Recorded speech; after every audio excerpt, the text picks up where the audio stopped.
Hey everybody, welcome to No Bones About Wrestling. I'm your host Asa, and I am here with Kay Fabulous. Hey. And this is WWE Weekly. Let's get right to it with some match results, huh? WWE Monday Night Raw, September 11th, 2023, Patriot Day, in Norfolk, Virginia. Non-title match, Judgment Day, the team of Finn Balor and Damian Priest, the undisputed World Tag Team Champions, beat the team of Jey Uso and Kevin Owens, who couldn't seem to get on the same page. The Miz pinned Akira Tozawa in a squash. Drew McIntyre pinned Xavier Woods. Shayna Baszler pinned one half of the World Tag Team Champions, Chelsea Green. In a six-man tag match, Alpha Academy and Tommaso Ciampa beat Imperium by submission. And in the main event of Raw, the women's world title match, Rhea Ripley defended her title successfully by pinning Raquel Rodriguez. And on SmackDown, September 15th, one half of the undisputed world tag champs, Finn Balor, pinned AJ Styles. That was the match of the night. The match of the night from Raw was Balor and Priest over Jey Uso and Owens. Back to SmackDown, though. Balor beat Priest by pinfall. Balor beat Styles by pinfall. The Street Profits beat Joaquin Wilde and Cruz del Toro of the LWO. LA Knight pinned The Miz, and Asuka pinned Bayley in their main event. What was your match of the week? Match of the week? Finn Balor and AJ Styles. Yeah, I mean, you put those two in the ring, that's an automatic match of the week. It better be. Yeah. Yeah. And those are two of the top guys, if not the two top guys they have in the ring, I think. Oh, I agree.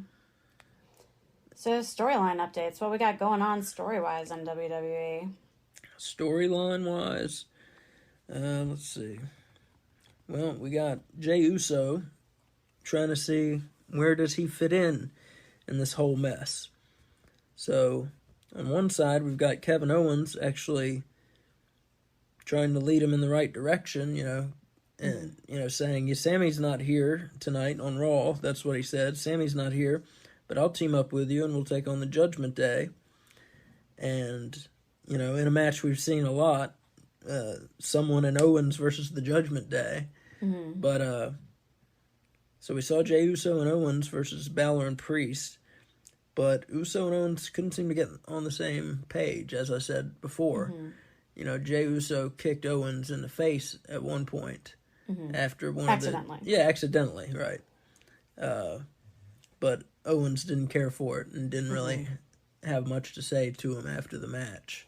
And the underlying storyline here is that Jey has come to Raw, but Raw is not ready to accept Jey for all the crap that he did while he was with the Bloodline, correct? Exactly. But the seedy underbelly of Raw is ready to accept Jey. By seedy underbelly, you can only be talking about one thing. Right, the Judgment Day. The Judgment Day are ready and willing to accept Jey Uso, and they invited him in, as a matter of fact. They invited him to membership. And they don't extend that to anyone, No, to just anyone. Yeah, to just anyone. So, I don't know. You got to wonder, is he considering it? If you were JD McDonough, wouldn't you be a little upset that they extended the offer to Jey Uso and not to you, or you've been helping them? Of course, yeah. You got to think he'll bring that up at some point. Yeah. I mean, if the writers are paying attention to what they're writing, JD McDonough better bring it up at some point. Yeah. Because JD McDonough has proven himself valuable to them. He's rescued several matches for the Judgment Day. Jey Uso hadn't done anything for them, and I understand why he gets invited in, because he's main event Jey Uso, many times World Tag Team Champion. I mean, he's proven his worth in the ring, so they definitely would love to add him. And he's proven he can be a baddie. Yeah. And they want him to be a baddie again. We'll see what Sami Zayn has to say about all this. I'm not sure why he wasn't on Raw. Yeah, I was about to ask where he was. No idea. Don't know if he had an injury or what the deal was, why he wasn't there. Didn't get any explanation. Would have been nice if they told us why Sami Zayn wasn't there. Yeah. Or even just made something up. But they just said, he's not here. What, does he not care? Was he taking a big shit? Why is he? Yeah. Why? Tell me. I'm glad they didn't tell us if it was that second one. Tell me. Tell me something. Make something up. You're writers. Yeah. Don't just be like, he's not here. Make up a story. It's a story. Make something up. God damn. Speaking of stories, what else we got going on? Okay. What else have we got going on? Let's see. Drew McIntyre. Looks like he's turning heel, you know? Because he's talking crap to the New Day? Well, yeah, he's talking crap to the New Day. I mean, if they do that, they have to separate him from Riddle, right? Riddle can't be a heel. He's too goofy. New Day, we're talking crap to... Well, Xavier Woods, at least, was talking crap to McIntyre. Well, it's because McIntyre disrespected Kofi Kingston. He was standing up for his friend. Well... And that's what led to that match. Yeah, well, I'm just saying... So, McIntyre said something about Kofi, and Xavier Woods said, you know, you won your world title, in the Performance Center, in front of no fans. Whereas, was that WrestleMania in the Performance Center? What? That WrestleMania wasn't in the Performance Center, was it? I don't remember. Are you talking about the pandemic? They did it at Raymond James, but just with no fans, didn't they? I have no idea. Because remember, they had the pirate ship logo, and Kevin Owens jumped off of it. That was during the pandemic. Didn't they have it at that same location the following year? Because they could do Correct. it, didn't have it without fans? Yeah. Or... I don't remember if they did it there 2 years in a row, or if it was supposed to be there and they postponed it a year and did it in the Performance Center. Yeah, I can't remember anything that happened during the pandemic. Yeah, I watched a lot of movies. Mentally blocked it. Watched a lot of movies. Watched a lot of wrestling. Watched a lot of wrestling, a lot of movies. Kind of flows together. I mean, I feel like he wouldn't have said that if it wasn't. Well, correct. he said there weren't any fans, so yeah, I forget what else he said, but he said there weren't any fans, and Kofi won it in front of, what do you call it, 82,000 people, which now would be like, which going back, a WrestleMania would have the record if this turnstile thing about AEW All In is true, but that's a different story for a different day. Yeah, Drew McIntyre definitely getting perturbed at Xavier Woods and showing some heel tendencies. Drew McIntyre is a badass heel. I could see that, you know? It'd be It's awesome. just a, take no shit, take no prisoners heel, yeah. Haven't seen that in a while, just running through people. They need faces for Raw, though. He's on Raw, isn't he? Yeah. They need faces. Well, Seth Rollins needs an opponent, so... Oh, that's true. And right now he has Nakamura. I don't personally want to see him fight The Miz. You could argue we could do Seth versus Gunther, but I say just turn McIntyre heel, and there you go. Or, of course, you could do Seth versus Damian Priest. Or Dominic Mysterio. Our hero. You could make our hero, Dominic. I mean, he's one of the most over people in the company, Dominic.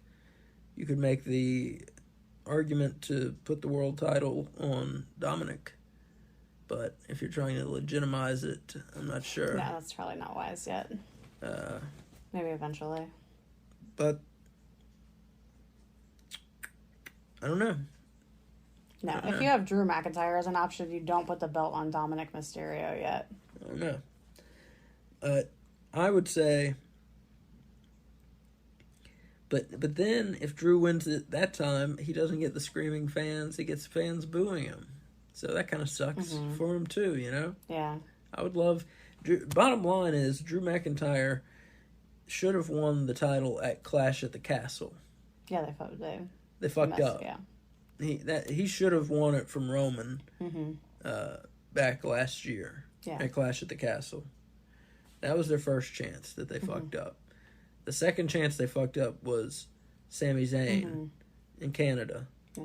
Third chance. He should have won it. The third chance they Yeah. fucked up was Cody at yeah. WrestleMania 39. And now I don't care. And now who cares? You're right. Yeah. Yeah. Now they made up a new world title, so who even cares about Roman? Yeah. Well, they had to have a world title that actually showed up on their show. You know? Right, and that's why we have Yeah. Seth's world title, which has replaced that because Roman's not around. I don't know. Yeah. I don't know why. Have we got an explanation for why doesn't he wrestle? Ever? No. I mean, is he weak and feeble? No. I think he thinks that there's no one worthy of a title shot. But no, I mean, have we got a real explanation for why doesn't he wrestle but every 2 months? Oh, like a real life one? Not a real storyline life, one? yeah, yeah. Oh, no. Is it just to suit the storyline? It can't be, because it's killing the storyline. I don't know. That's the only thing I can think of is it's to suit the storyline. That's stupid. Anyway, we're getting way off topic. yeah, no, it's storylines. So not Drew McIntyre turning heel, possibly. Yeah. There you go. There's a storyline. I have a storyline. We got Rey Mysterio and Santos Escobar agreeing to have a title match together for the U.S. World Title. Do you think The U.S. title. What did I say? U.S. World Title. Sorry. Do you think this is going to go well, or do you think this is going to cause a rift in the LWO? I think it's going to cause a rift in the LWO. Do you think... I think the LWO is too new for a rift. I mean, I realize they're old. Like, this is a bringing back of a faction. But they're too new of a faction, in my opinion, to have a rift already. Like, let them solidify and be something first. Yeah, I agree. Like, they haven't even had a feud with anyone. Right. As a faction. Well, they had a little start of one with the Judgment Day. That was for like a week before they did the brand split. So I don't count that. That was like, I mean, they should have. Like, that would seemed like the reason they were creating the LWO was to go against the Judgment Day, but then they separated them. So I don't know. I feel like the LWO needs.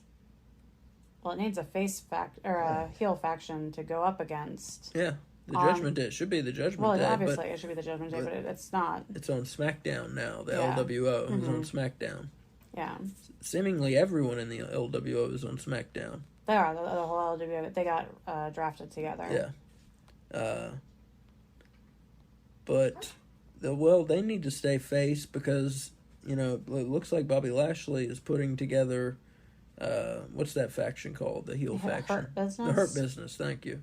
Looks like he's putting that together. Is that SmackDown? Yeah. Oh, okay, cool. The Street Profits, him and the Street Profits, and whoever else they may add to that. So they need the LWO to stay face, I think. I just don't want Plus, you have the Judgment Day being able to go. You got Balor and Priest being able to go on SmackDown.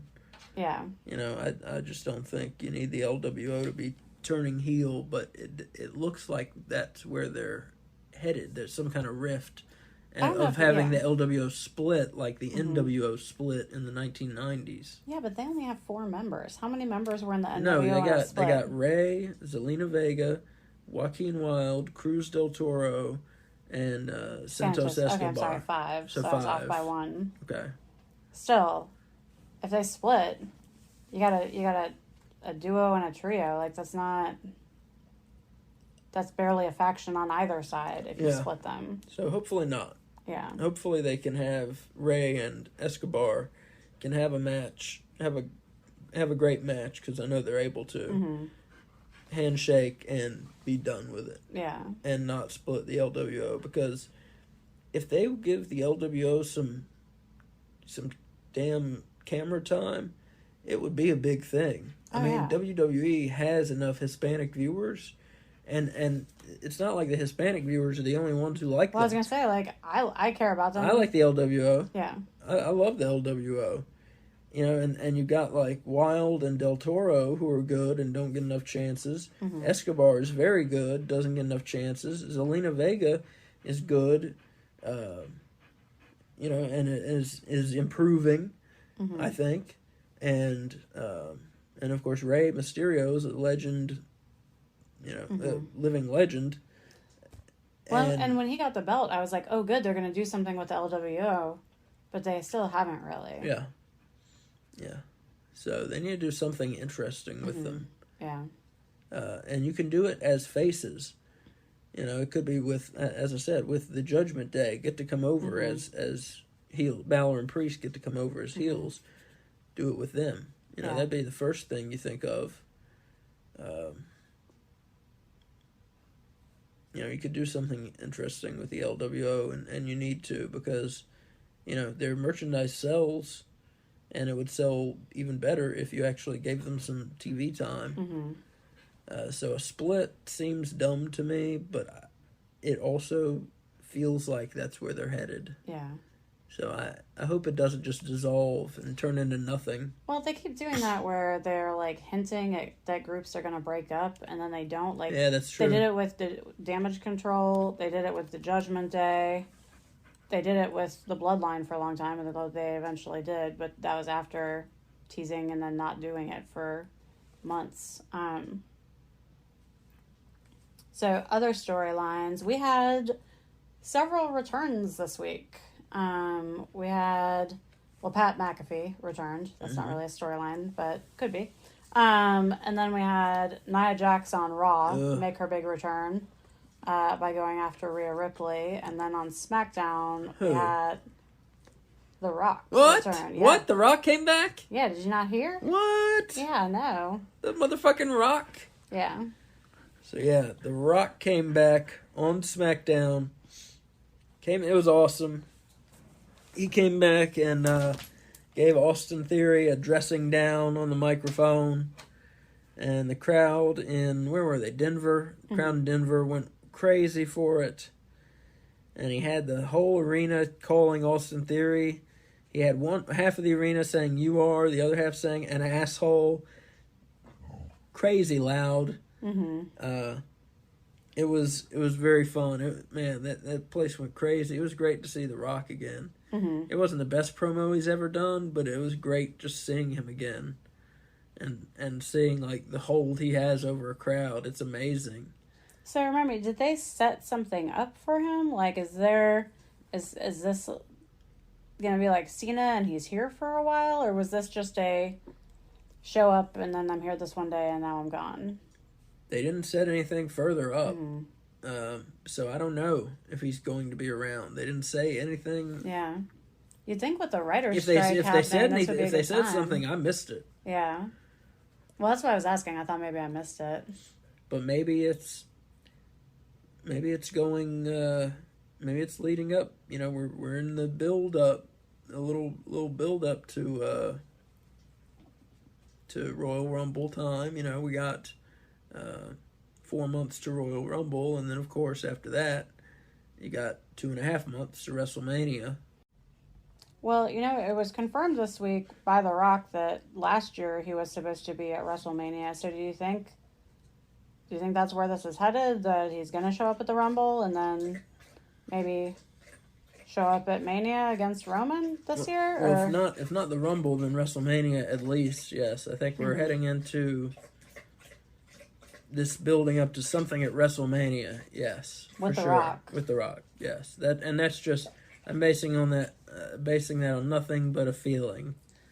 What's your feeling with Cena? Because we got him for 2 months now, right? Because of the writer's strike. Do you think he's going to show up again for Mania? That I don't know. I don't know. I would say yes, but I don't know. But I think if they're bringing The Rock back, I think The Rock would come back for nothing less than to do something at WrestleMania. So I think this is the start of whatever that's going to be. That's my guess. And he showed up on SmackDown, which is the Bloodline show. So that'd be nice to see. I just want someone to just rip the belts right off of Roman. So if that person's The Rock, awesome. Could always do I don't know, you could always do The Rock as a referee, but Because the John Cena referee match went so well last time. Yeah. The Rock has more personality, I feel, than. It was weird that Cena referee match. He didn't add anything to that match. He did less than like a normal referee does. Yes, yes, he did. Yeah, it was odd. Yeah. I don't know. You can see The Rock as being the one to get the other members of the family to come and try to talk some sense into Roman, pull them into the shows as well. I'm not sure if it's leading to a match with The Rock and Roman Reigns. I'm not sure about that.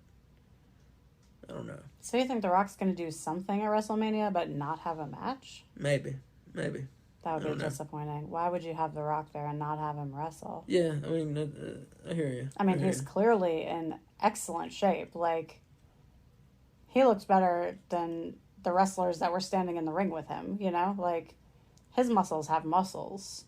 They're so big. Mm-hmm. So, yeah, I feel like it would be a shame to waste that opportunity. Yeah. No, I mean, I assume it would be for a match. Yeah, I'm just trying to think what else it could be. That's all. I don't know if they're gonna do The Rock versus Roman Reigns. I don't know if bringing in a legend to beat Roman, if that helps your company a lot. If having The Rock be the one, because you could have it be anybody, and it would help the company more than it being The Rock. Unless you're going for just what's going to get the most eyes on WrestleMania. If you want just what's going to generate the most money, go with The Rock. If you want what's going to be the best for the company long term, don't go with The Rock. Go for building someone new. Have it be Cody Rhodes, have it be Jey Uso, whatever. I want it to be The Rock. I want The Rock to win both belts. I want them to rip apart his legacy by separating the belts and having tournaments for both the belts. And we have 3 world titles? 3 world titles. Oh, fuck that. You can lower the Universal title so it's not world title status. What do you think? Unify them forever? I think retire the Universal title. So you'll have had that belt for what, like 3 years? Get 4 rid years? of it. How long has that been around? It's 2016, I believe. Yeah. So just get rid of it, I think. Increase the value of everyone's replica belts because now they're limited edition collectibles. Mm-hmm. Either way, I think The Rock should get it and then vacate it and have a tournament. I want a tournament. Yeah, that'd be awesome, yeah. Yeah. I get a real tournament with the top contenders. Yeah, not an AEW. Not an AEW tournament with the mid-carders. Yeah, a real tournament. Get the top 16 wrestlers in the WWE. Yeah. Put them in a big tournament. Mm-hmm. Yeah. And have at a pay-per-view. Like the whole pay-per-view is the tournament. Yeah. Or maybe do half the matches on TV and then the final 7 matches, like the final 8 wrestlers at the pay-per-view. And I think if Roman wants a shot at getting the titles back, he has to go through every person that was in the tournament before he can get to the winner. Make him crawl his way back up. Make that man wrestle. Like you want this belt, you got to prove that you're willing to wrestle for it. Not just something like that. Not just wear it like jewelry. Something like that is a good idea. Yeah. Okay. Any other storylines that we need to hit upon? Well, so we've got Bobby Lashley taking the Street Profits around, and they're in suits, and so it looks like he's reforming the Hurt Business. Mm-hmm. And they're going to run wild on SmackDown. So what do you think? It looks like it's happening. It looks like it's happening. And I think they need a heel faction for SmackDown because they have the Bloodline, but Roman's never there, so that just leaves Solo and Jimmy. And 2 men don't make a faction. So I think it's good. They're getting some cheers, but I think they're supposed to be heels, the Hurt Business. I think they're supposed to be heels, too. You think they'll add anyone? People love the Street Profits. I've read lots of people suggesting that they add Bianca Belair. Yeah. Which I don't know that they're ready to turn her all the way yet, you know? She doesn't strike me as a heel at all. I guess she was a heel on NXT maybe and was very good at it or something. I've read people saying that. I don't know if it's true because I don't watch NXT. So I can't confirm that. But, I mean, we saw the, like, possibility of her being a heel and being okay at it. She's, like, snarky and bitchy. Yeah. I could see that, I suppose. But I feel like she's such a big representative of the company. Yeah. And, like, she's in all those commercials where she's, like, happy and bouncy, and it's hard to turn that heel and not have to retape all those commercials. Oh, yeah. I wouldn't take your top black female and make her bad. Yeah. Yeah. Why? No, I wouldn't do that. Mm-hmm. No. Yeah. I wouldn't do that. Yeah, I wouldn't do that either. I mean, when you got a good thing going with her, I wouldn't mess it up. Yeah. Personally. I mean, I know it's the business. You got to change sometimes, but I wouldn't do that at all. I think would be a bad mistake. Well, plus then Charlotte's on SmackDown. She's a heel. Sometimes. Who else is on SmackDown? Asuka's on SmackDown. She's a heel. My list is on my phone. Io Scott, the Damage Control is on SmackDown. They're heels. So is Bianca the only face on SmackDown? Maybe. That's like Zelina Vega's a face. Yeah, they're not on the same level though. No. You know. You're just asking. I know. I'm just saying, like, if you're talking about top tier women, she's the only face. So I don't see turning her heel being a good call. I don't know. I don't think you need to add anyone to the Hurt Business. They're just getting going. Just do those three? Yeah, for now. Why? Do you think they need to add people? I think they need to clearly define what it is exactly. Yeah. Before they add people. Like, what's the benefit of them being a group? Well, they go around as a group and hurt people, and that's their business. You're such a dork. I mean, yeah, that's the benefit, yeah. Okay. So, but yeah, so we got the Hurt Business seemingly returning here. Yeah, they go around, they like hang around and go to private bars and I haven't seen them. Nice suits and cigars and whatever the fuck else they do. And all I haven't seen them hurt anyone. Like, they're not like, that's why I was like, they need to establish like what they do, because like they're not like the Judgment Day where they like help by interfering in the matches that the other members are in to get wins to become like a dominant group. They just kind of hang out together. Yeah. Yeah, I haven't seen them hurt anyone really either. Yeah. So they hang out. Okay. Yeah. I don't know. Maybe hangout business. Maybe they'll start hurting people. Yeah. Maybe they're waiting to get more members until they hurt people. I don't know. Let's see. What other storylines have we got going? Let's see here. We've got the push of LA Knight kind of beginning, but we'll get into LA Knight a little more in a bit here. I think we hit on all the major. Yeah. Other than the new Io Asuka feud that's continuing to build up some steam leading up to their match, which I think is next week, isn't it?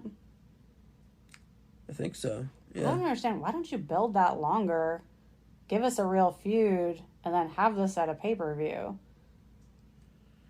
Or do you think this is going to be one in a series? Yeah, one in a series, I think. Yeah, they're just starting it. And we're going to get it. Yeah. I want this for a long time. I think they're just starting it. We'll get it again at a pay-per-view. Okay. I think we'll get it again at, what is it, Fastlane in October.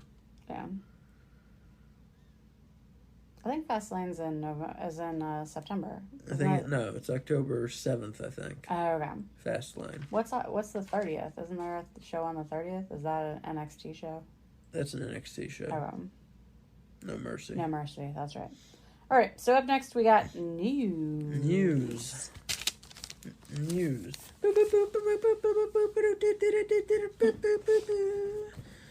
All right, bunch of news this week. The Endeavor sale closed, and it is final. Endeavor owns WWE.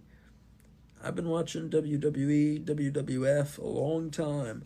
I never thought I would see it owned by someone who was not the McMahon family. It's shocking to me. Because it was owned, before I was born, it was owned by Vince McMahon Sr., and then, of course, his son bought it from him. Wait, what? Yeah, his son bought it from him. He didn't just inherit it? No, his son bought it from him. That's weird, isn't it? It's all weird. They're a weird family, yeah. Like, here's your legacy. Now give me some money so you can actually have it. I believe he bought it from him. Yes, I believe so. Why don't you check while I'm talking? But the Endeavor sale. I have a biography of Vince McMahon sitting on my bookshelf that I'm going to read. I'm reading Chris Jericho's autobiography right now, Around the World in Spandex. And if you like books by wrestlers and you have not read Around the World in Spandex, or wait, no, it's called A Lion's Tale, Around the World in Spandex. That's Around the World in Spandex is the subtitle. That's what it's called. It's called A Lion's Tale, Tale. You see the play on words. He bought it. Yeah, that's what I thought. For $500,000 from Vince McMahon and Gorilla Monsoon. Yeah, it's called, Jericho's book is called A Lion's Tale. Anyways, very good book. I highly recommend it. My point I was trying to make, though, is I have a Vince McMahon book that I need to read. And then maybe I would have remembered if he had bought or inherited the business. But yeah, he bought it from his father. And I never thought I would see it owned by someone who wasn't McMahon's. Now, Vince McMahon is still in charge. I forget what title they gave him. Did you see that picture they made of him? Mm-hmm. The TKO picture? You didn't see it? I don't know what you're talking about. Can you be more specific? There's a picture of him, the corporate picture of him, yeah. TKO. Yeah. Did you see this picture? I saw pictures of him. I don't know if it was the official TKO picture. Can you be descriptive about what the picture looks like besides a picture of Vince McMahon? It's Vince McMahon, and it makes him look like a movie supervillain. He always looks like that. And it's on the TKO website. And I'm going to pull it up here and show you. Let's see. There you go. He looks like he murders children. Yeah. So, I'm sure everybody's seen that official TKO picture. It has his title down there, doesn't it? What is it? It does not have his Doesn't title. have his title on that picture? No, it just says TKO. Oh, okay. I swear it did. It does? Well, anyway, he has a new title with the TKO, the merger of UFC and WWE. But yeah, he's still in charge. He's still number one in WWE. And word is he had a lot to do with Raw. He was not there in person, but by a long distance, he was in Connecticut, or wherever he was. By a long distance, he had a lot of editing to do on Raw. So he's going to keep doing it until he dies, it looks like. Strange guy, Vince McMahon. I used to have a lot of respect for him. And then all these allegations came out, and I'm not sure what to make of them all, to be honest. I'm not sure. Anyway, that's besides the point I'm trying to make.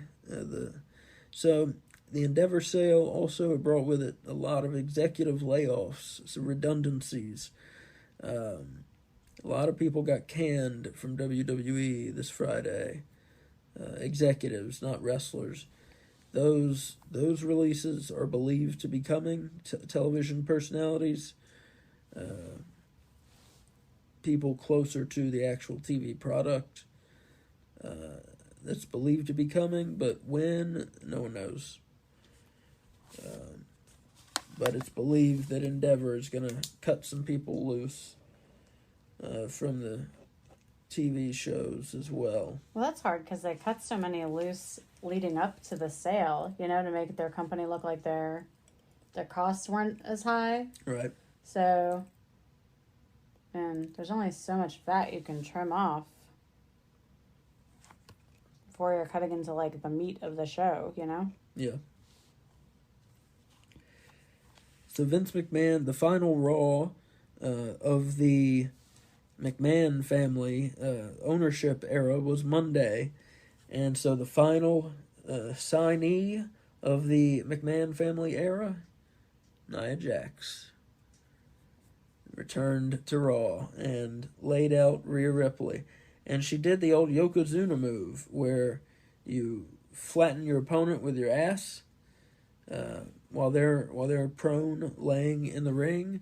You sit on them, you flatten them. Mm-hmm.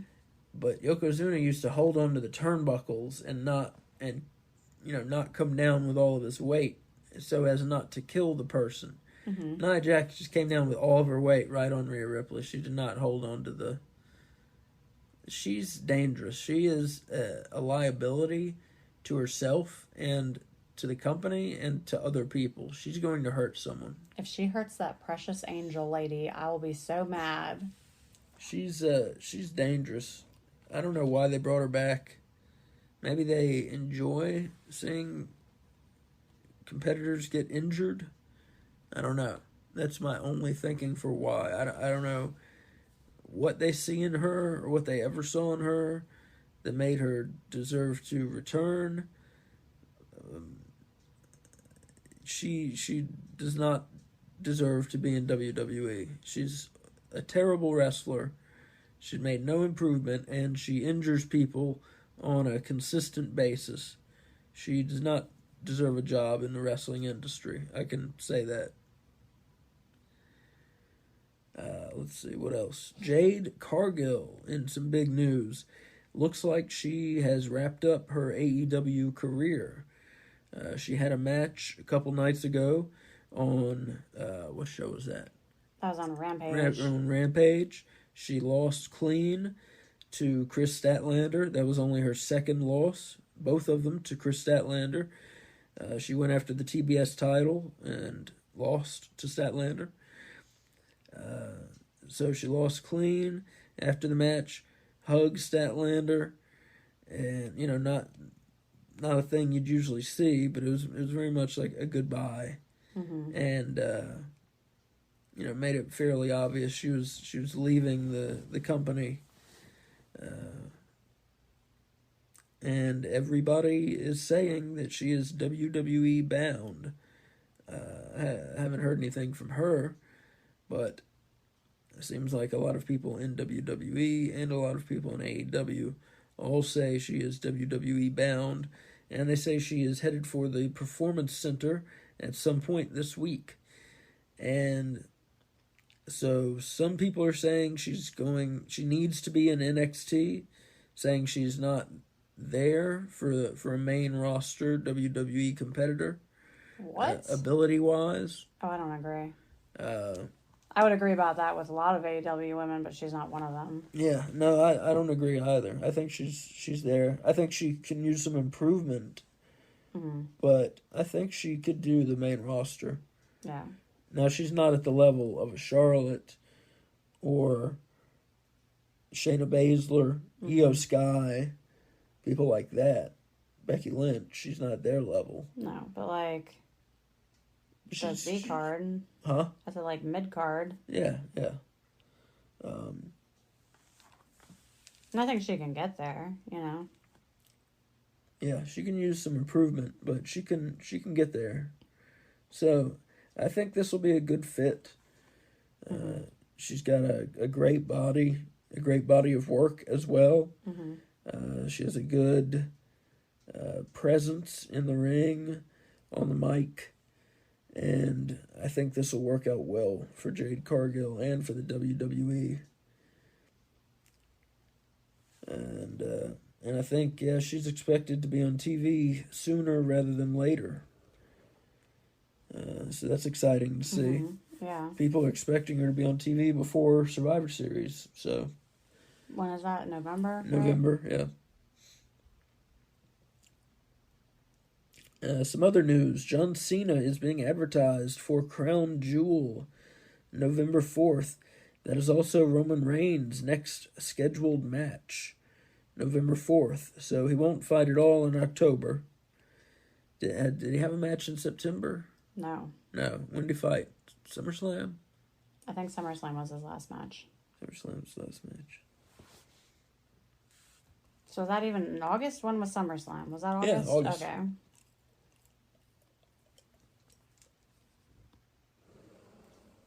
That's crazy. Roman Reigns is the least active WWE champion I've ever seen. I mean, he's never there. You know? Mm-hmm. It's one of those things where they've got to, I don't know, they got to do something, because his reign isn't impressive, and everyone's going to know. It's like, when you don't even fight for a month and a half, who's impressed by this reign now? Mm-hmm. Is anyone? No. I mean, I don't know anyone who is, honestly, when they're just stretching it out to stretch it out. Now, if he were fighting all the time like Orange Cassidy, I would be impressed. Mm-hmm.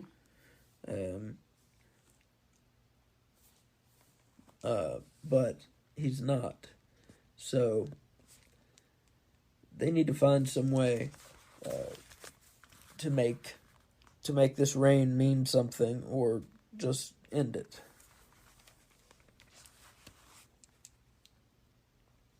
All right, so Edge, he was removed from the WWE internal roster. You know, he had that big farewell in Toronto, looked to be his farewell to the company. And he was removed from the internal roster.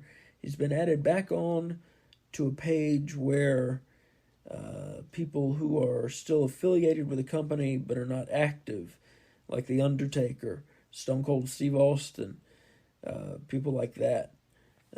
He's on that page.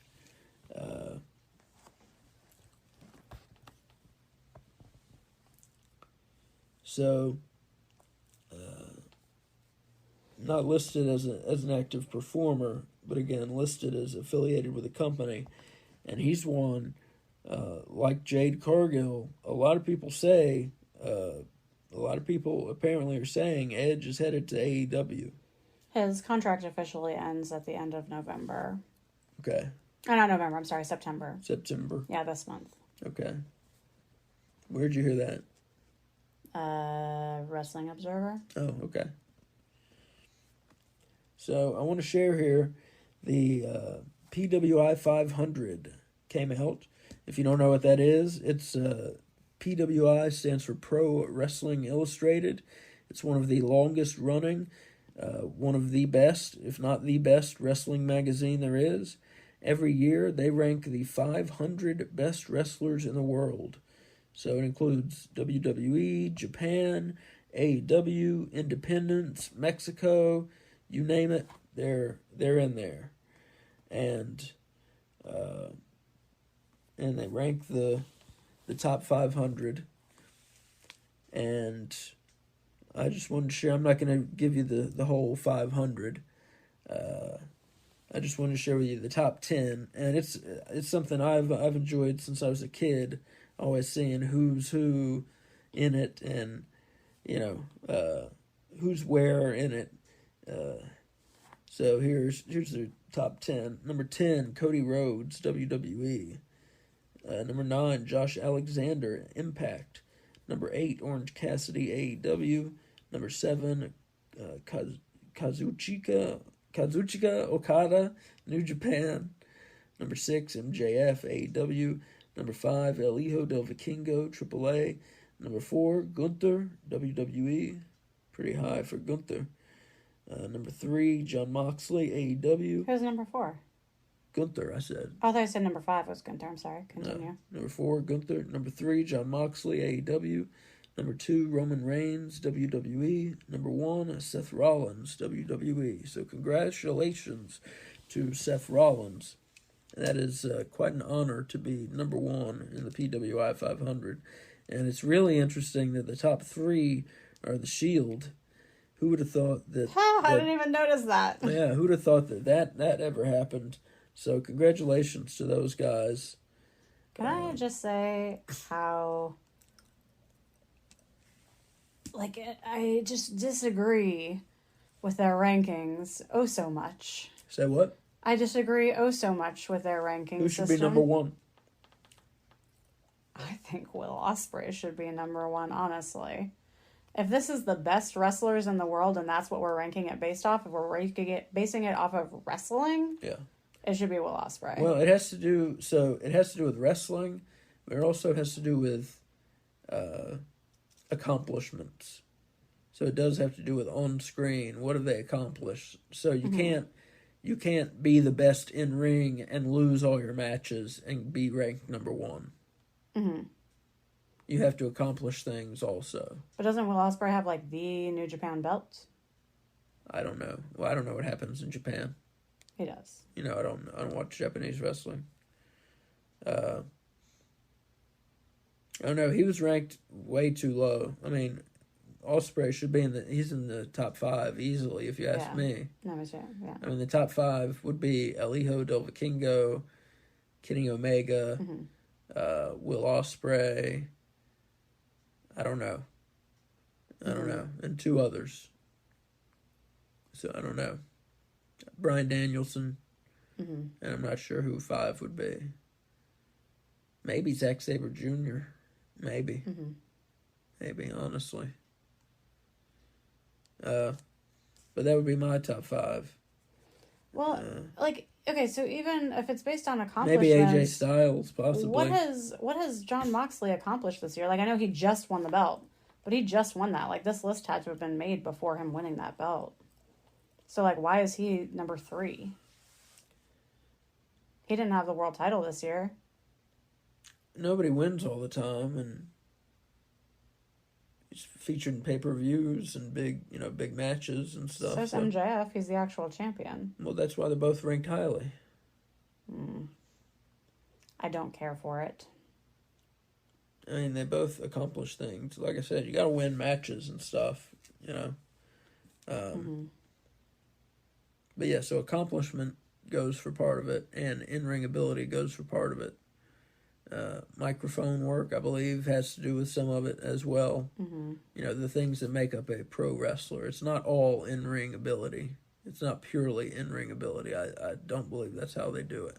It's not how they used to do it, for sure. I don't know if they've changed their parameters. Yeah, I did a thing re-ranking the top 10. If you go back and look on my X account, on our X account, I should say, No Bones About Wrestling, you can see where I redid their top 10 for them. And I also fixed think it. Cody Rhodes should be higher than 10. Oh, yeah, of course. Especially if it's based on not just wrestling. Even if it's based on just wrestling, he should be higher than number 10. Yeah, but all around. But I mean, on the mic, like, yeah. if that plays a role, how is he... No. Yeah, and Cody Rhodes would maybe be 5. Maybe be in the top 5. Yeah. It's just... Like 5, 6, 7 would be like Cody Rhodes, AJ Styles, Zack Sabre Jr. Is it like 5, 6, 7. Is it like a panel of people? Or is it like one dude? Panel. Interesting. But yeah, Will Ospreay was rated low, too low. Kyle Fletcher was 188. That's ridiculous. 188. Billy Starks was higher than him. That's ridiculous. Yeah. Sometimes they're off, and that's one of the times. Yeah, that's crazy. That's crazy. But yeah, and for Will Ospreay, again, not to be, I mean, forget about the top 5 even. Not in the top 10? No. That's an injustice. And I know you don't pay attention to New Japan, but he has, like, the belt. He's, like, the guy for that promotion, and he has been for a very long time. But anyways, that's the PWI 500. If you're interested, just look it up online, PWI 500 2023, and you can see the list. Or buy the issue. Keep Pro Wrestling Illustrated going. It's a cool magazine. They do a good job, so I would recommend buying the issue even. All right, the Royal Rumble is going to be, it was announced for January 27th in Tampa, Florida. And they had some promotional material that they put out. It did not feature Roman Reigns, if you're interested. Can I correct myself really quickly? What? He doesn't have the belt. He has the U.S. title, which he changed to the U.K. title. Yeah, I'm sorry. Yeah. He had the belt earlier. My bad. WWE and LA Knight are, quote, far apart on money in his contract talks. So, that's not good. So that begs the question, well, could AEW pick up LA Knight? Yeah. You do it right. Yeah! There you go. Could they pick him up? I think they could. Would he work there? I think he would work there. Really? Like, you mean fit in? Yeah. Yes. He's got a grit about him that fits AEW's grit level. There you go. So hopefully they can come to an agreement. I think he fits in WWE very well. And his push has just kind of started, and I think they're waiting for this contract to get done before they can really get it going. But give this man a damn belt already. Really, get him going.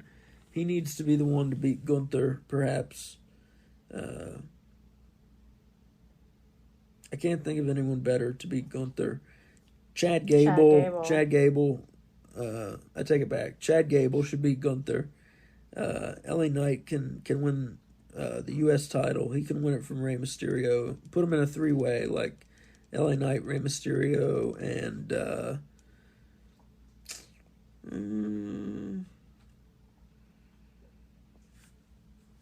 I don't know. But LA Knight, Rey Mysterio, and Drew McIntyre whenever McIntyre turns heel. Yeah. Why not and then Waller? He doesn't win matches. He doesn't deserve an IC title shot. Oh, okay. Yeah, he doesn't win. I don't think he's won one match.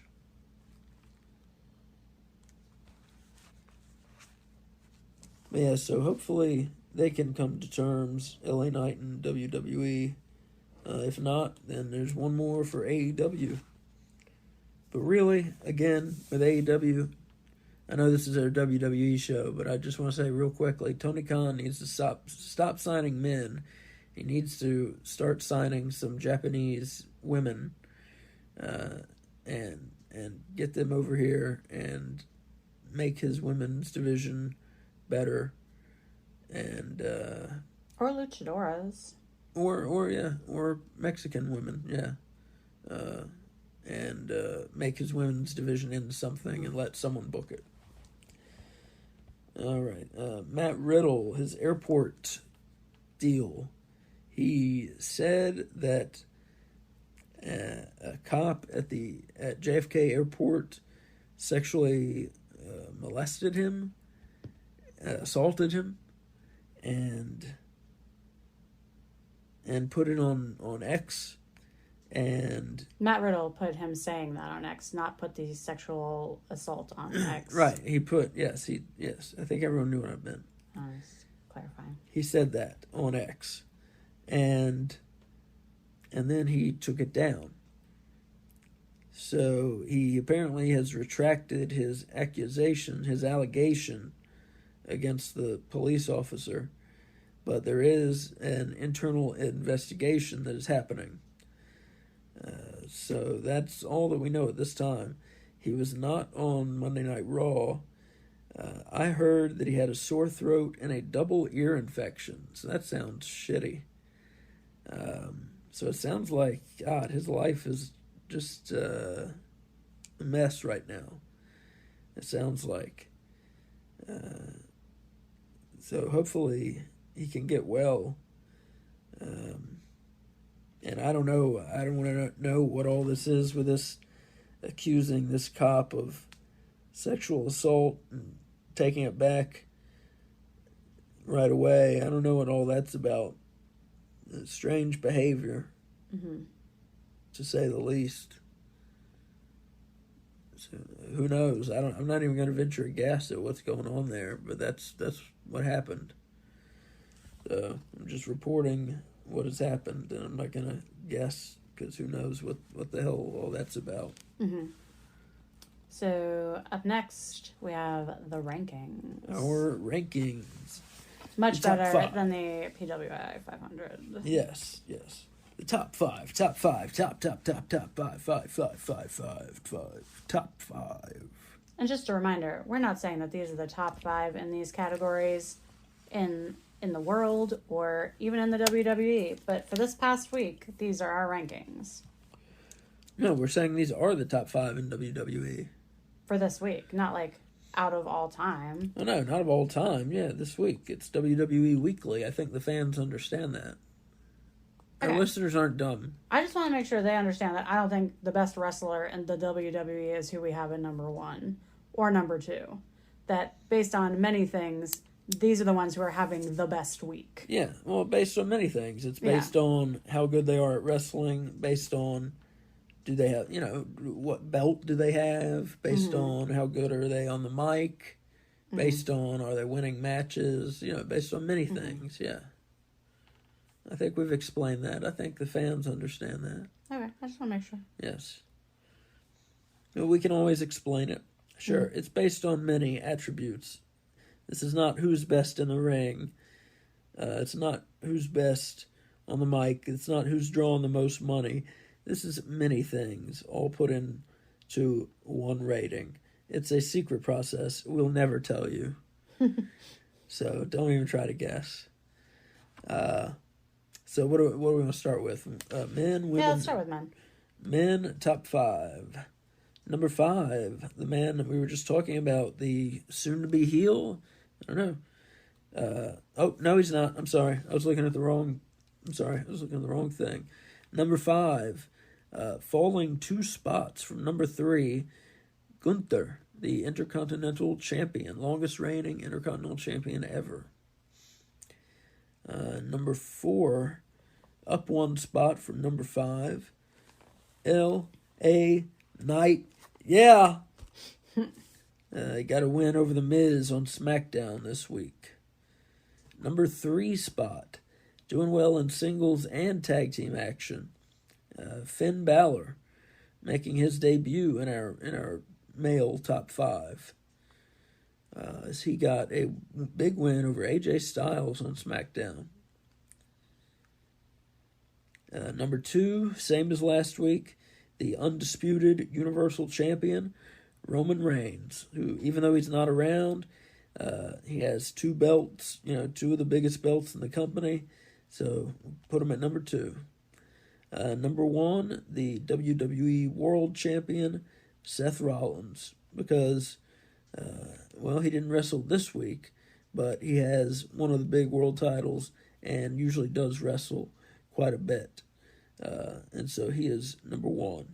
So we got number 1, Rollins, number 2, Reigns, number 3, Balor, number 4, LA Knight, number 5, Gunther. And you want to do teams next or women? Let's do teams next. Teams. Save women for last. So this is teams. It can be tag teams or trios. We mix them together.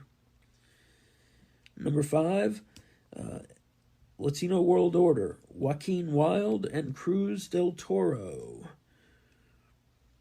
Number 4, Imperium as a trio. They were in that match against Alpha Academy and Tommaso Ciampa. Number 3, the Street Profits. They got that win over Joaquin Wilde and Cruz del Toro on SmackDown. And the number 5, 4, and 3 teams all making their debut on our list. Number 2 team also making their debut on our list. Alpha Academy and Tommaso Ciampa won that big 6-man tag match on Monday Night Raw over Imperium. Now, that's a big win. And the number 1 team, they were number 1 last week as well. The undisputed World Tag Team Champions, Finn Balor and Damian Priest. They've been taking on all-comers. They beat Jey Uso and Kevin Owens in a non-title match on Raw this week. And last, but certainly not least, the women's rankings. Number 5, down a spot from last week, Raquel Rodriguez. She lost in her bid to become Women's World Champion. She lost to Rhea Ripley on Raw. Number 4, down a spot from number 3, is Shayna Baszler, who she beat Chelsea Green, but she still dropped down a spot this week. Beat Chelsea Green on Raw. Number 3, Asuka, who got a win over Bayley in the main event of SmackDown. Number 2, same as last week, Io Sky, the Women's World Champion. And number 1, same as last week, Io Sky is WWE Women's Champion. Number 1, the Women's World Champion, Rhea Ripley. Number 1, same as last week. So you got number 1, Ripley. Number 2, Io Sky. Number 3, Asuka. Number 4, Baszler. Number 5, Rodriguez. And this has been your top 5. Top 5. Top 5. Okay. So up next we have our topic of the week. So our topic for the week this week: what should Endeavor change about WWE and what should they not touch? Okay, so for me, things... So we're going to start with, things to change, and we're going to have Kay, go first. Okay. So things I would have Endeavor change. Number 1 is how they book the tag division. And by changing it, I mean making it more of a priority. It is very much an afterthought, not only with storylines, but also with just the booking of the matches and who's fighting who and why. Like, there's no rhyme or reason to it, and you don't have the same tag teams from week to week. And that's for men and women's. They need to improve women's storylines.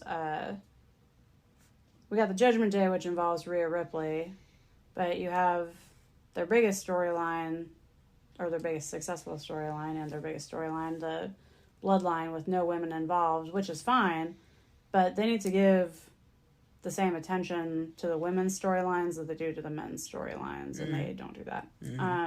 They need to get Dominic Mysterio and Rey Mysterio back on the same show, and they need to do that by getting rid of the brand split. I think all that does is limit their creativity. Like, they put themselves in boxes that they can't write their way out of, and they don't need to do that. Like, there's no point to it. I think they should add managers back into the wrestling world on WWE. If you want to know why, feel free to listen to our last episode where our topic of the week was managers. I would like to see them vary the promo and interview locations. And I can't read my handwriting. Oh, announcers. Like, what do you mean by vary the promo and interview locations? Well, still, when I think of, good promos, it wasn't even a great promo, but it seemed so much better. It was on AEW, and it was Kenny Omega, and he was doing it, on, his patio or something. You know, I just want to see, especially all these pre-taped interviews and stuff. They don't have to be backstage. These wrestlers don't live at whatever arena they're in, you know, like, right. especially when they do promos that for like see them at the market for continuing storylines, like I mean at the market cutting a or promo. even just outside the building, like let's get out of the hallway, you know, or like the area with all the boxes, like the storage area. Yeah. Like, is that the only place where we can interview people? Like, even just make an interview room with like seats to sit down in, you know, like it's just odd. I don't know. I just think by the boxes, why did that become the default interview location? Yeah. Especially when, I mean, they did like the sit down interview with Seth, Corey Graves did, you know, and those were great. They like, I don't even like Seth, and I liked those promos, you know? So yeah, I'm not saying they have to like go to the movies and have like a whisper interview because the movie's playing, you know, or something. I mean, I'm just saying, like, you're in a city. People get city heat all the time for saying the name of the city. What if you did an interview at like a hotspot in the city or a landmark in the city, or even just not by the boxes, I guess. Yeah, I agree. I mean, at least like AEW will do like the stairwell sometimes. At least that they changed up there, you know? I mean, yeah, I just feel like there's a whole world and they're limiting themselves to like a 8x10 space surrounded by crap, you know? Well, just the production cost, you know. It will not cost any more to film that in that hallway than it would be if you just stepped outside. You would still need lighting. You would still need sound people. Like, you just need to walk, 20 feet? I hear you. So, yeah. And then the announcers, I wrote announcers formula because I didn't really know how to explain what it. Did you get what I'm saying? I get what you're saying. Like, they're so formulaic on WWE. Oh, yeah. They don't call the match. Right. And they make so much of it about them that's what bothers me most of all. Like, I shouldn't hear more about what you think about things as an announcer than I hear about what's happening in the ring. Yeah. So those are things I would change. Those are things you would change? Okay. What about you? All right. More women's wrestling. First thing. We've got a lot of talented women. Act like it. There should not just be one women's match on a show. The time has come. Let's have 2 women's matches per show. I think everyone can handle that. I thought they did that. They don't. No. Look back. If we look back, like this week, we had 1 on Raw. Yeah. Baszler over Chelsea Green. We had... No, you had 2 on Raw. No. Yeah. No, we had 2 on Raw. They were the I'm main sorry. event. And the main event. We had 1 on SmackDown. Asuka pinned Bayley. Mm-hmm. So sometimes we have 2, but a lot of times we have 1. Okay, I'm sorry. Continue with Let's make sure we have 2. Yeah. Go back to last week on SmackDown. Shotzi and Charlotte Flair beat Bayley and Io Sky on SmackDown. So just 1. On Raw, Shayna Baszler beat Zoe Stark and Raquel Rodriguez beat Chelsea Green. So 2 on Raw. Mm-hmm. It's 3 hours though. Yeah. So maybe we could do 3 on Raw and do 2 on SmackDown. I mean, that's what we should do. Yeah. 3. So 1 per hour. Yeah. So maybe that 1 per hour might be a good way to go. But they've got a good group of women, more coming in. They've got the money to go and hire some women from Stardom. They totally should bring them in, and let's get this women's division on fire like it should be, and fucking let the world see it. 2 women's matches per show, 3 on Raw. That's what I'm saying. Do it. Get it going. Okay. What else you got? More managers, just like you said. Managers are fun. They add a lot to a match. You know, you need people who can talk, first off. They got to be able to talk. But they're fun. There's something else to have there at ringside. Are they going to interfere? Are they not? what kind of dastardly deeds are they up to? Do they have a trick up their sleeve? And they're talking to the crowd. They're talking shit to the crowd. It's great. It adds a lot to a match when a bad guy brings back up to the ring with him. More managers. And it's more personalities, more personalities in wrestling. More managers. Number 3, little people. I love little people wrestling. Known for many years as midget wrestling. That's not a word that we say appropriate word anymore. So little people wrestling. I love it. It's fun. A lot of times we do matches with normal sized people. One normal sized person, Average-sized. one average sized person, one little person against one average sized person, one little person. And then when you tag out, you tag out, the little people have to fight the little people, the average sized people have to fight the average sized people. But it's a fun, different thing. They deserve jobs in the industry too, and it's fun, and it adds a whole new aesthetic to matches. And they can do moves to each other that average people can't, just because their statures are different. So little people, let's get them in here. They've been a part of this business for decades and decades. They've been a part of this business, and now all of a sudden they're out, they're gone. I don't understand why. People seem to love it. Well, I think it's too a disservice to the little people wrestlers, Yeah. That used to have a national stage that they could perform on, and now they don't. Yeah. And you'll see it, we see them advertised. The next time we see it advertised, we're going to go.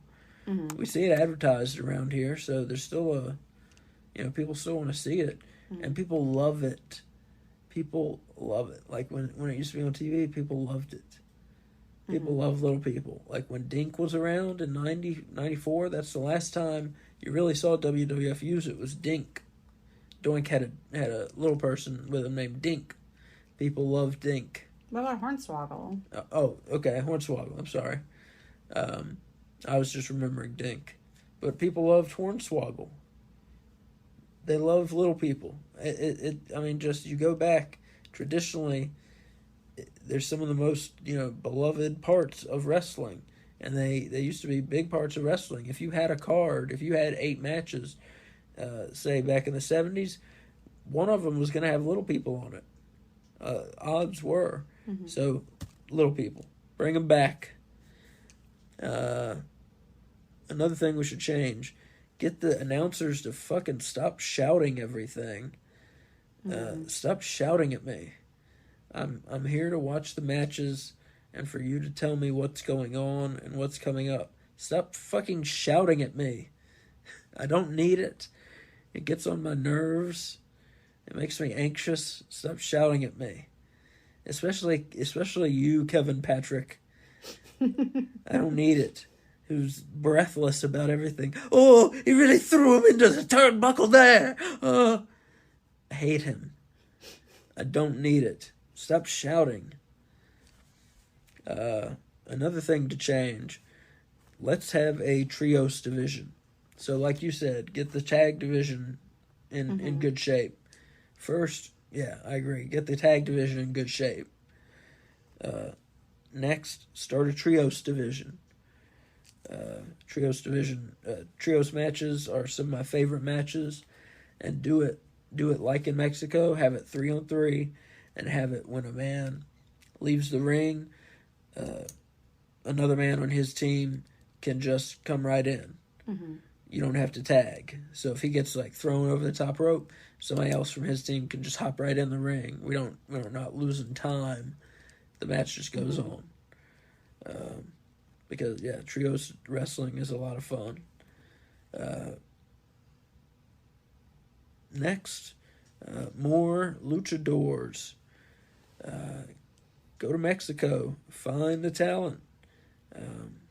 They are there in AAA and other federations in Mexico.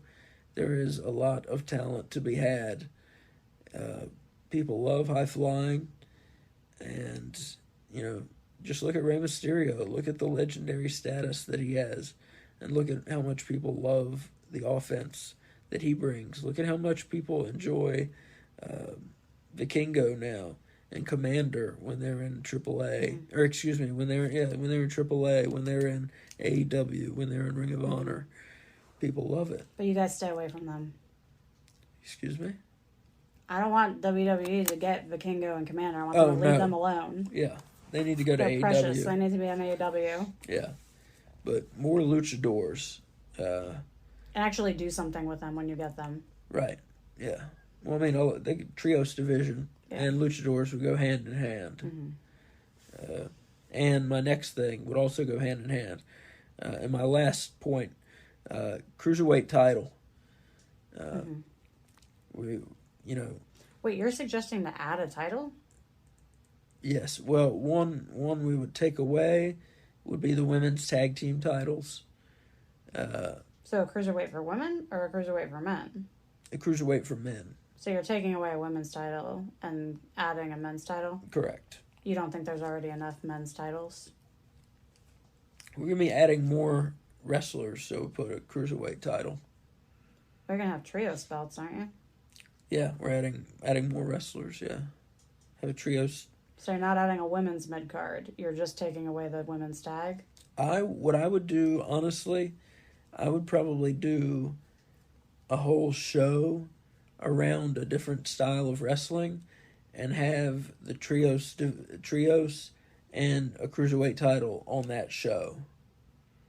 And those belts just stay on that show, like how the U.S. title stays on. Yeah. I gotcha. Honestly, that's what I would do. And like you said, the brand splits over except for that show. And I don't know what you would call it. WWE Excite or something similar to that. That's a terrible name. I know it's a terrible name. I just came up with it just now. Well, you came up with the concept. Just now came up with a terrible name. Were you thinking that because of Excite Bike? No. No. That's what it made me think of. Anyways, so WWE Excite would be the name of it. And yeah, you have just, fun wrestling. That's where you'd have, the luchadors would be featured, the cruiserweights would be featured. You don't have the plodding kind of style. You don't have a slower style wrestling. You have exciting style wrestling. And you could book it maybe in smaller venues, and it would have a separate touring schedule than your average WWE. And you could have it in different places. And then that would be a different revenue stream for the company as well. You'd have your standard WWE going to these big arenas, and then this going into other arenas and still making money for you. Would you still have some luchadors on regular WWE? Yeah. Okay. Yeah. So, I don't want them to take away all the good wrestlers. Yeah, this would just be, and then they could go back and forth. They're not kept. It's not a brand split. They're just on this show. Kind of. Like the belts stay on that show? Like, they can't go, the belts stay on this show. Yeah. Like, but if you form a trio on Monday, you can come and fight, and the trios belts on this show on Tuesday or whatever day you stuck it on. Yeah.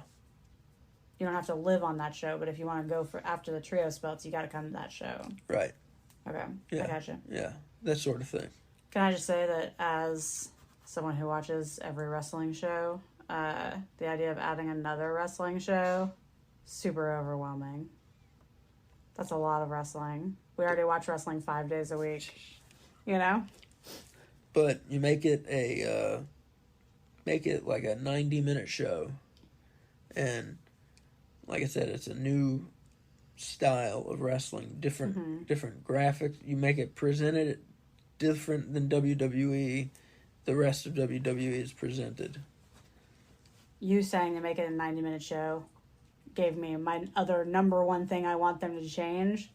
Make Raw fucking 2 hours. Dear God, 3 hours is too long for that show. Okay, so we got plenty to change. So, what do we not want them to change? So, do you want to go first this time, or do you want me to go first? You go first.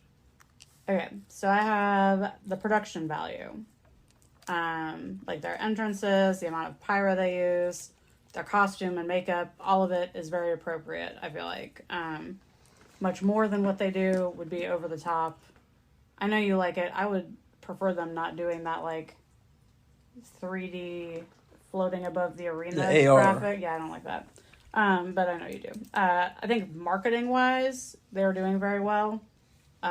Both in marketing themselves and all the product tie-ins they do.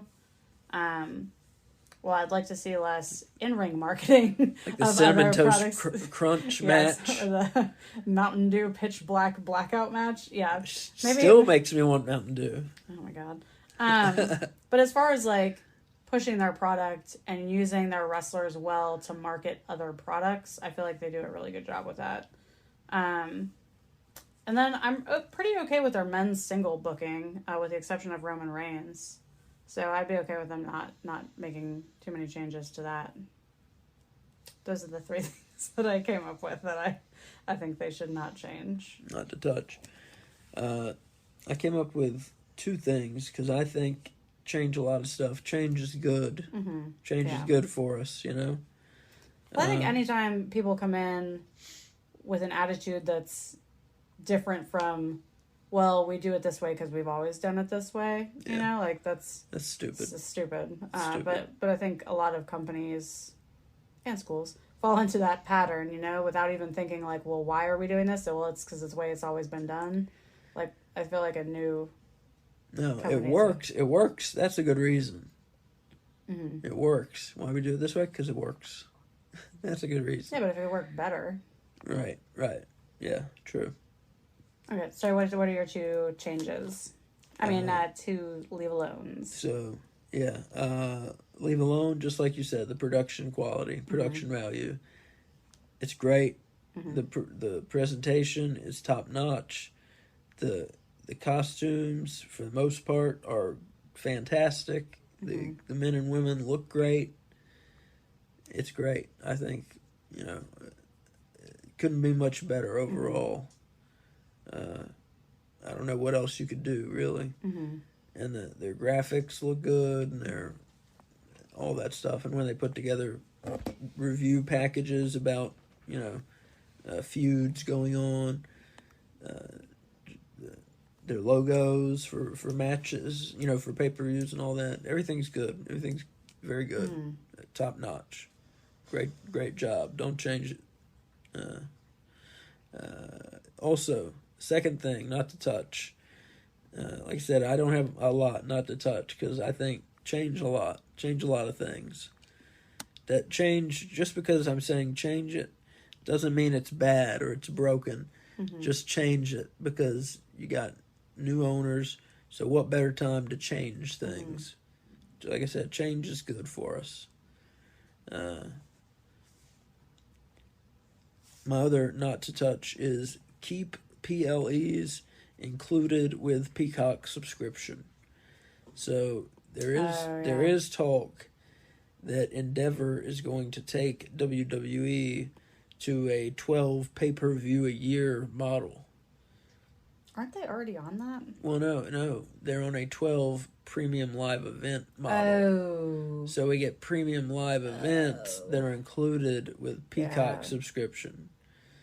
If you get it on a 12 pay-per-view model, you're not going to be paying whatever Peacock costs. $8, $9 a month. $9 a month with WWE included and PLE included. You're going to be paying $40 for a damn pay-per-view per month. I bet it's more than that. $50 for a pay-per-view. Yeah. There's no way they're not changing that. $50. UFC, there's no way. There's no way they're going to let Peacock keep that. Yeah. So we're talking, if you charge $50, that's $600 a year on WWE pay-per-views. That's a lot of money to ask people to shell out. And I won't get into a whole thing. I don't even think they should do 12 pay-per-views a year. I think there should be, like 5. But That's me. They're never going back from that. I like the way AEW does it, where they have, like, I don't know, 5 or 6 pay-per-views a year, but then they also have, like, special episodes, you know, like the Battle of the Belts or Grand Slam, or these things that are big events but aren't pay-per-views, you know? Yeah. Super cards, we would call them. Like Grand Slam, I think, is a super card. I think it might qualify. That makes me think of Super Card of Honor, which is a pay-per-view. Well, that's why it's called Super Card. Well, yeah, but it's confusing because it's pay-per-view. Well, it is confusing, yes. It's a stupid title for a pay-per-view, right? Yeah. Because usually you call those things, like, you know, we've watched WCW Clash of the Champions. Mm-hmm. That's a super card. Oh, I assumed that was a pay-per-view. No, because it's a big thing that's not on pay-per-view. Yeah. A super card. But yeah, so they should keep it with a Peacock subscription because it's good for NBC, and it's good for WWE because, man, what a way to get people to watch your product. It's right there on their Peacock sub. You know, it for a day or two before the event, it's popping up. It's like, hey, watch this watch this big event on Sunday night. And it's like, people are like, hey, why not?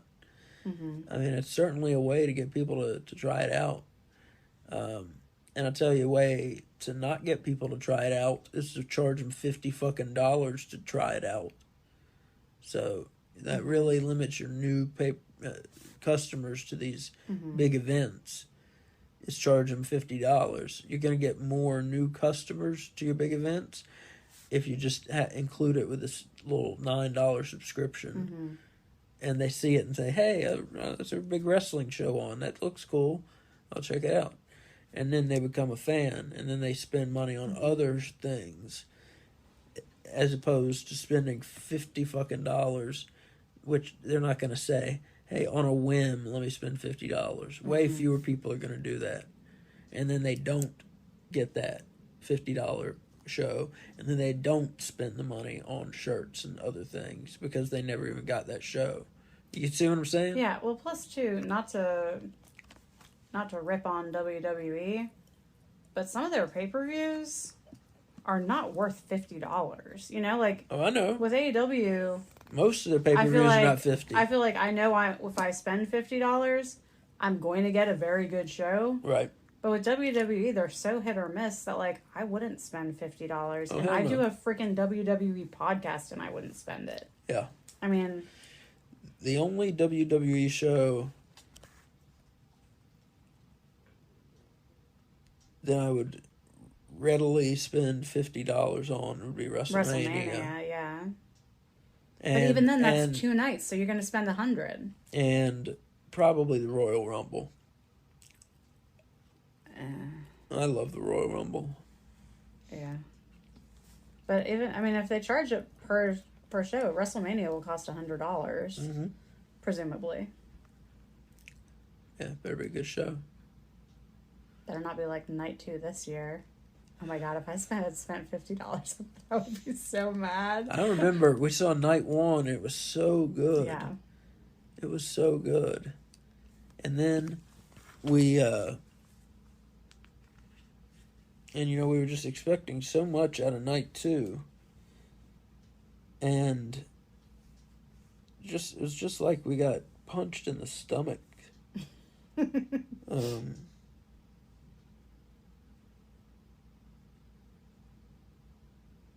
Anyway. Can I tell you something that I thought was going to be on your change list that I'm very surprised was not? Okay, it's something maybe I should have said, yeah.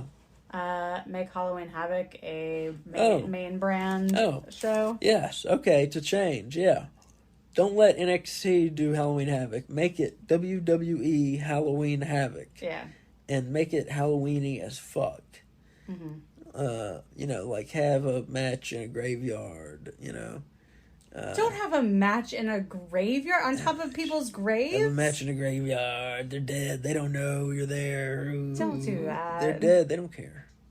They don't care anymore. They can't care about anything. But some people don't believe that. Have it in a fake graveyard, then. Yes, you can have a match in a fake graveyard. Have that. Have a casket match. I'm trying to think what characters could have a casket match. Karrion Kross. There you go.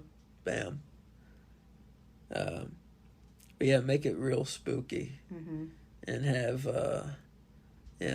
get some nice decorations going. And, yeah. Costumes. I want costumes. I want those announcers in costume. Yeah. Interviewers in costume. No, that's something I don't get. WWE owns all those WCW names, but it's like they won't use them for WWE events, but they will use them for NXT. Like NXT did Great American Bash, and the NXT does Halloween Havoc. Make it WWE Halloween Havoc and just make it awesome, you know? So I was looking at night one of WrestleMania, yeah. Theory over Cena. Street Profits win a 4-way tag match. Rollins beat Logan Paul.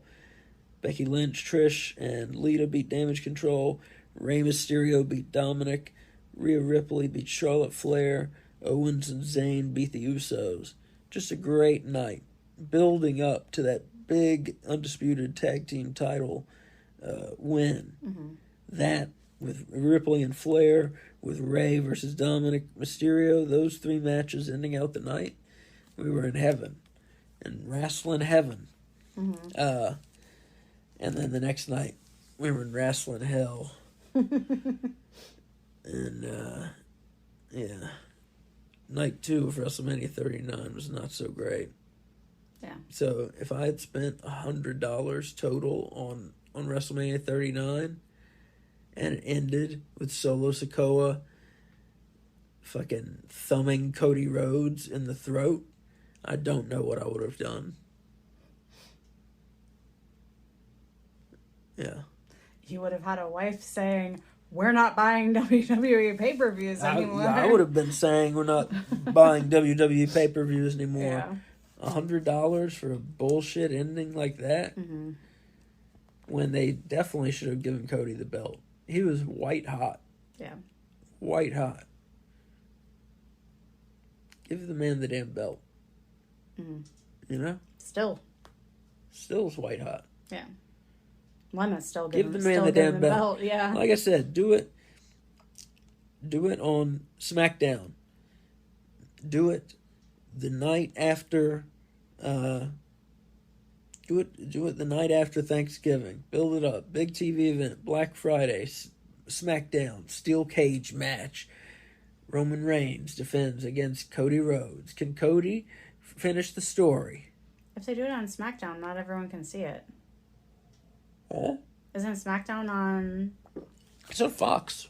Everyone can see it. That's my point. Because Raw's the one that not everyone can see? Yeah, okay. Raw's on cable. Oh, okay. SmackDown's on Fox. Okay, cool.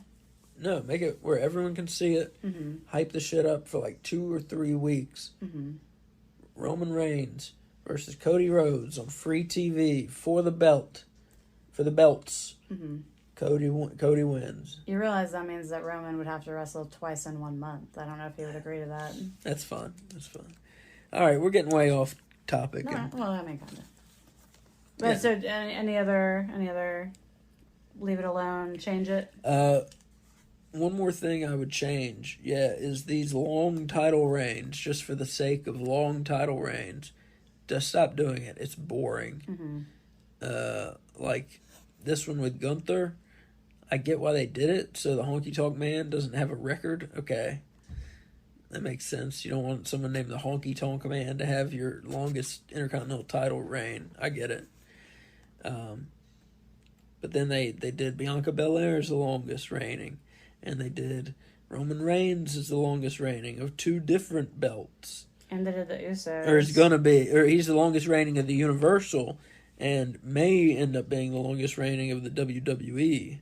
Oh my God! Please no. And the Usos, yeah. But yeah, everybody's the damn longest reigning.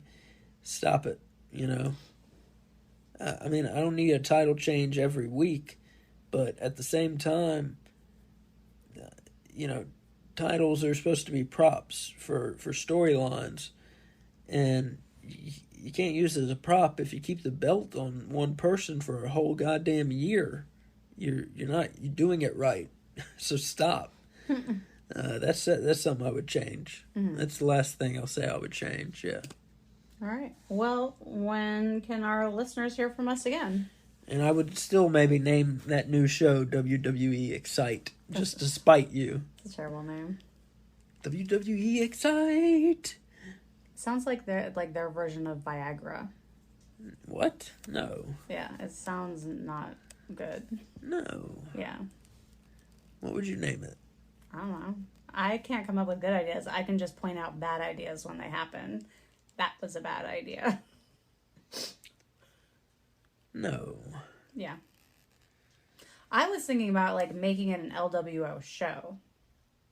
What does that mean? Like, calling it WWE LWO and it being, like, a lucha libre show.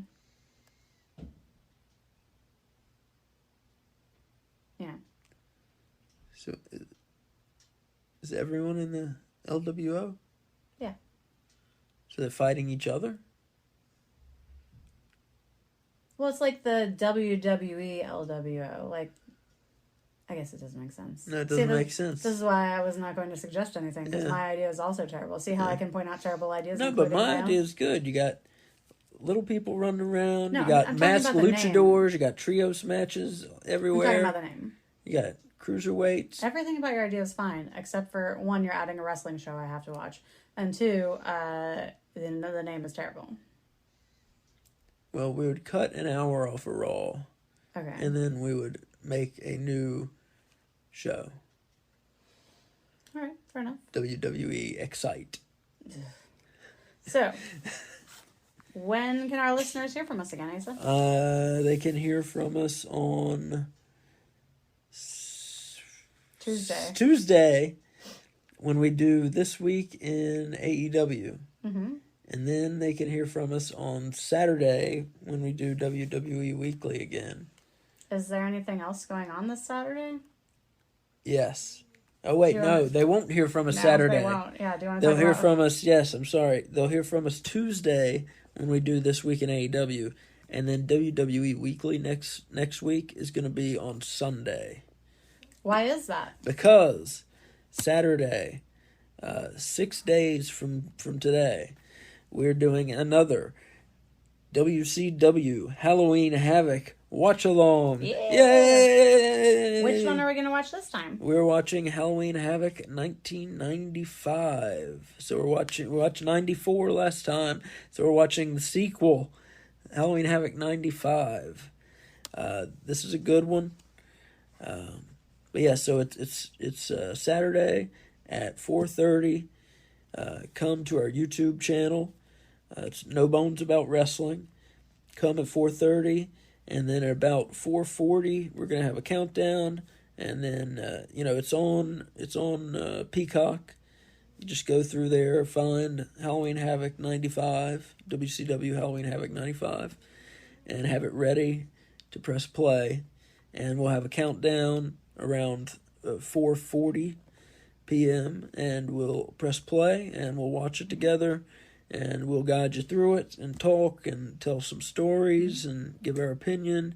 And there will be costumes and there will be snacks. Yeah, we'll be in costume. We'll have some appropriate snacks. And it's going to be a good time. And we'll probably make fun of some things because it is 1990s WCW. Oh, well, fuck. No, I know we'll make fun of some things. I was just thinking of which Halloween Havoc this is. So it's going to be a good time. The main event is WCW World Champion Hulk Hogan defending against the Giant, who went on to become the Big Show and Paul White. So, yeah, check us out. Saturday, 4:30 on our YouTube channel, No Bones About Wrestling. And if you missed our last WCW Halloween Havoc watch-along, you can find it on our YouTube channel, and we'll watch it anytime you want. So if you can't make it on Saturday, don't worry, you're not missing out. You can still catch it later, just not live. Yep. Yeah. You can go watch the last one. And like I said, about 10 minutes into it, we do a countdown where it's time to press play on the show. So if you didn't see it live, you could go do it right now and watch Halloween Havoc 1994 with us. And just press play when we do on the recording. and it's like we're right there with you live. So enjoy it. But yeah, that'll be a lot of fun. I'm looking forward to it. And don't forget to subscribe anywhere where you listen to good podcasts and on YouTube so you don't miss any new content as it comes out. And as Mick Foley would say, have a nice day. Bye.